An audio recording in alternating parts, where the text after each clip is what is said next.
They acted innocent, but betrayal isn't a mistake, it's a strategy. Let's uncover the dark psychology of the people who pretend to love you until they don't. When someone betrays you, it doesn't come out of nowhere.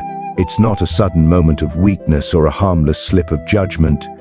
It's a reflection, a mirror showing who they truly are when the mask finally cracks. People often think betrayal happens because something changed, because the bond broke, or because emotions got too heavy. But the truth is darker.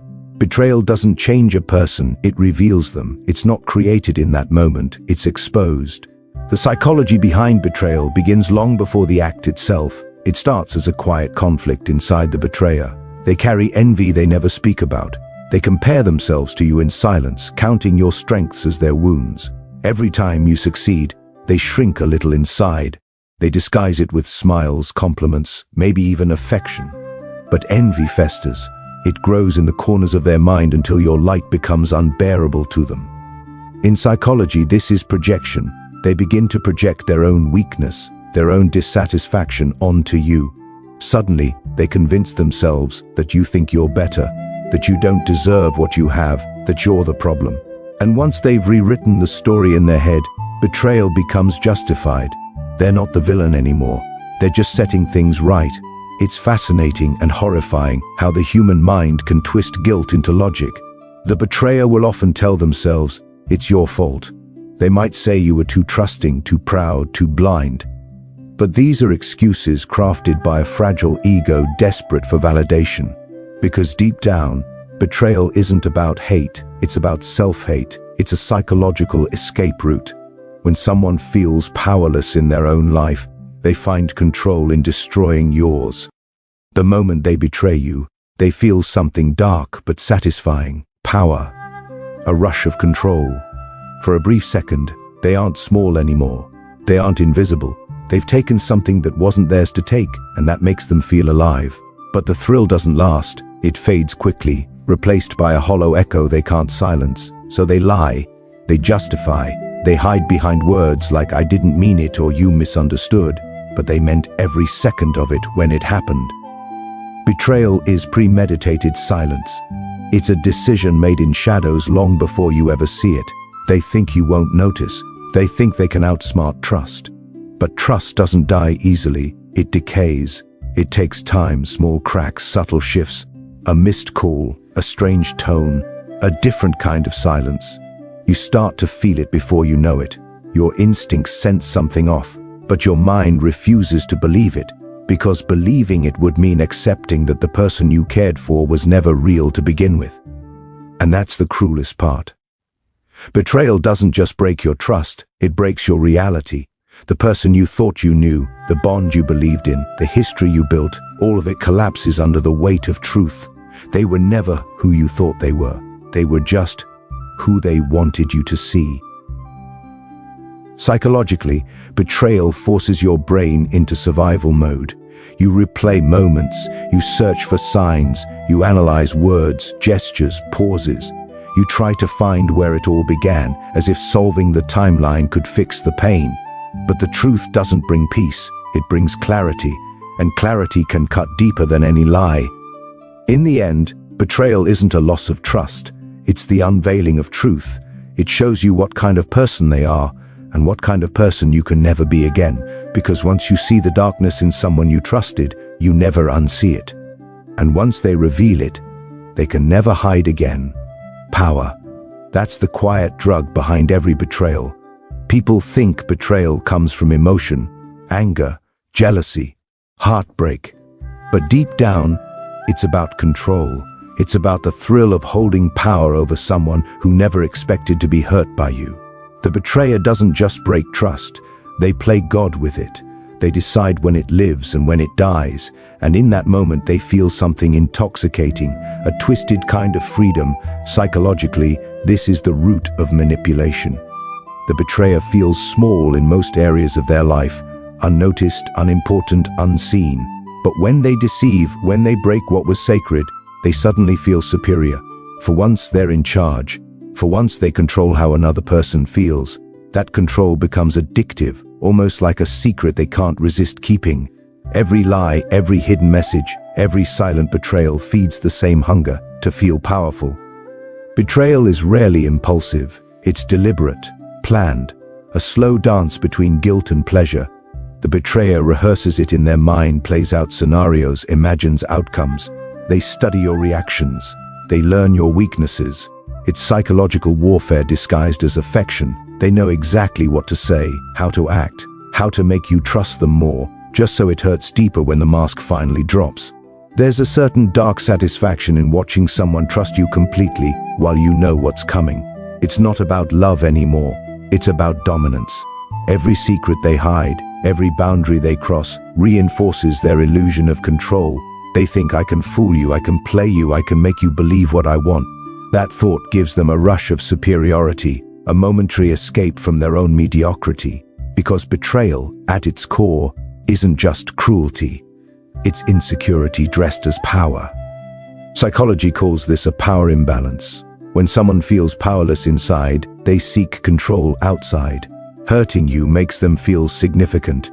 Breaking you becomes proof they can still influence something in a world where they otherwise feel invisible. And what's more powerful than controlling someone's emotions? Making someone cry, doubt, question their worth. It feeds their starving ego.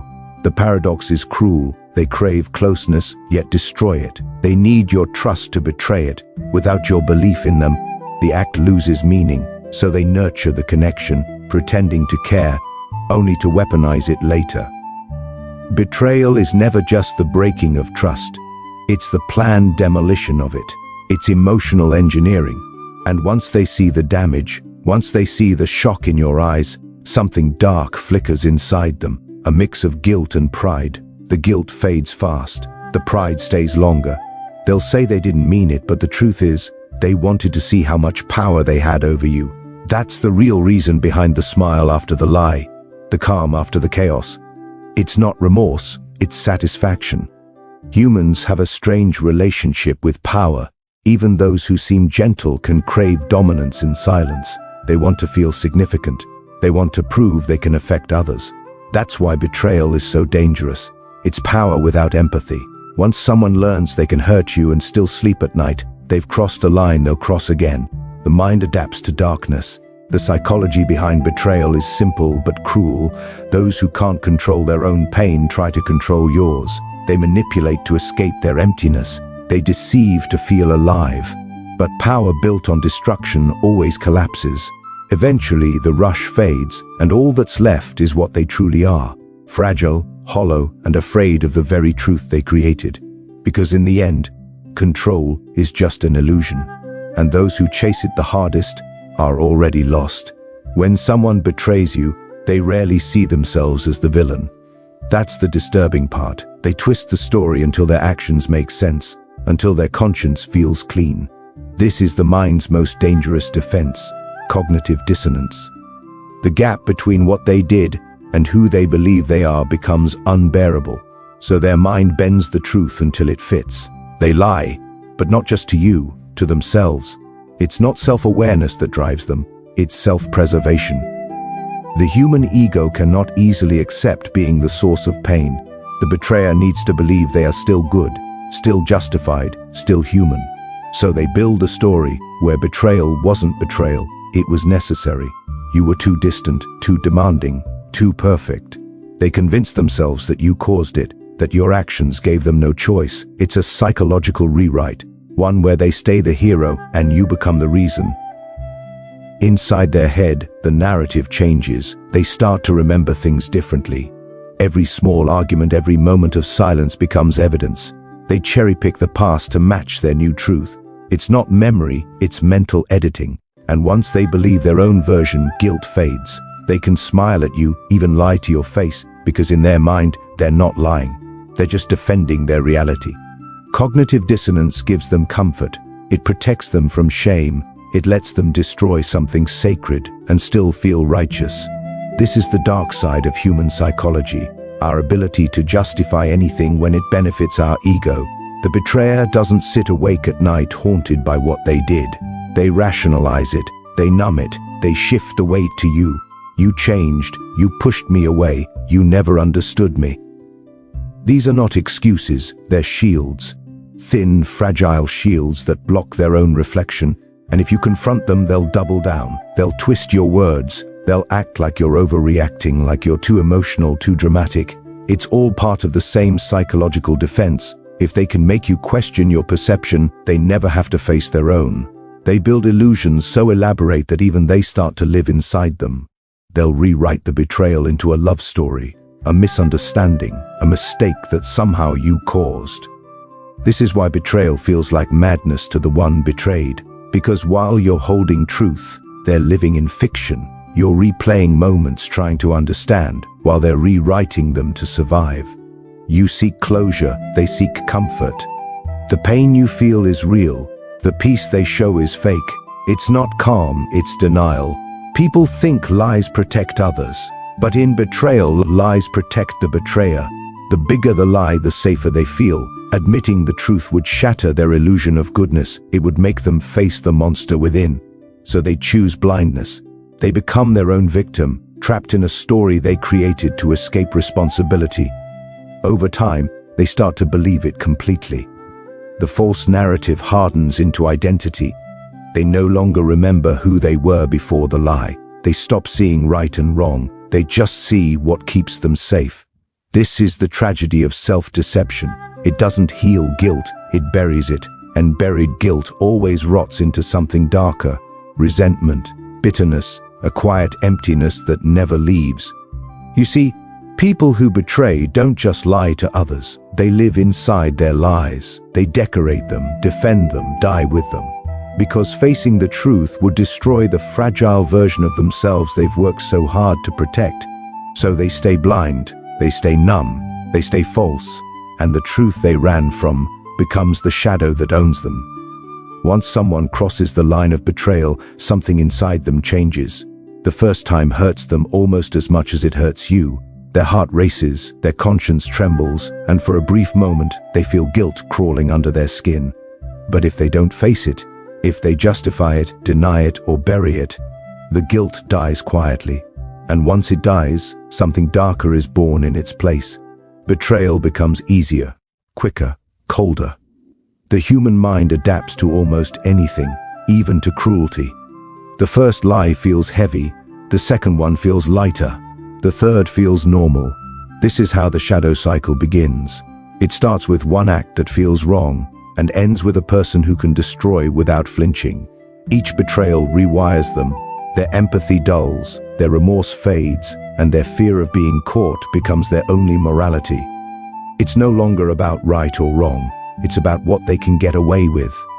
In psychology, repetition desensitizes emotion. What once caused guilt now causes thrill. The betrayer starts to associate deception with power, control, and survival.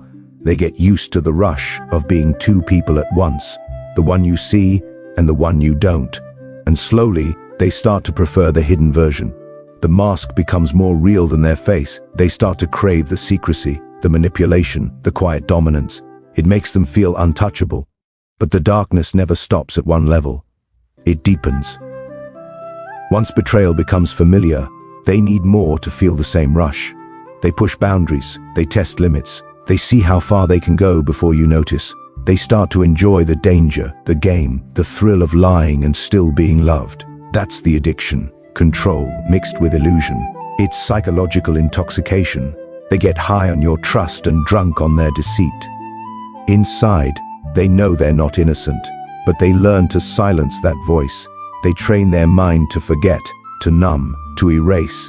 The shadow grows stronger every time they succeed without consequence. Betrayal becomes a reflex, not a decision. And when you finally confront them, they don't even feel remorse anymore, only annoyance that they got caught. This is the psychological decay of a betrayer. The more they betray, the less they feel. The less they feel, the more they betray. It becomes a cycle of emotional erosion. They no longer betray for a reason. They betray because that's who they've become. The darkness isn't a choice anymore. It's a habit.